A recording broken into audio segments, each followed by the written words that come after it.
that students have quite carefully cited from the official record being from the IPCC. The IPCC have produced the latest assessment report, which is number 6. So it's known colloquially as AR6. And what I want to do is I want to organise the groups involved in this debate into three separate academic and scholarly way to understand what's going on with the IPCC is to understand it in terms of what we would refer to as being an epistemic community, says in terms of science, and what the skeptics say in terms of science. The message that comes out of both of these epistemic communities, though, is quite different. Okay, so that's what I want to sort of get to today during the course of this discussion, which is entitled Environmental Security, Climate Narratives and Epistemic Communities. Peter Haas, who's been a prominent commentator on the issue of epistemic communities. An epistemic community is a network of professionals with recognised expertise and competence in a particular domain, and an authoritative claim to policy relevant knowledge within that domain or issue area. So group 1 then, I've organised into an epistemic community that represents the work of the IPCC. And then I want to move on to group 2, which I've labelled the skeptics.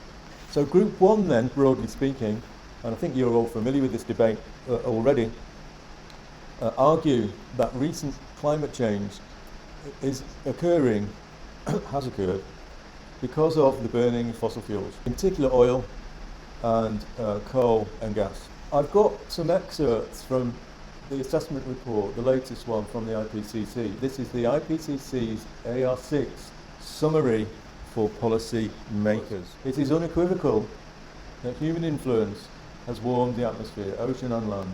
Widespread and rapid changes in the atmosphere, ocean, cryosphere and biosphere have occurred. So the other group then, group 2, is the skeptics. The skeptics being an epistemic community, and in their 2001 annual lecture after the COVID sort of period, this guy called Steve Koonin wrote a book based upon what was written in the IPCC. He starts off by saying that very prominent people that we're all familiar with are very much sympathetic to the anti-CO2 narrative. Okay, so it's like there's two narratives that exist. One's a skeptic narrative, but the most powerful one and the most successful one is way by far the one that comes out of the IPCC, and it's an anti-CO2 narrative. Boris Johnson announced on television that it's 1 minute to midnight on the doomsday clock, and we need to act now where CO2 and anthropogenic activity in causing the climate change is concerned. Antonio Guterres announced that it is code red for humanity. Billions of people are at immediate risk. CO2 is referred to as an existential threat, and a climate crisis is referred to, and catastrophe in the US documentation is referred to. Bill Gates is somebody who's spoken a lot, obviously very powerful, head of Microsoft Corporation, I think.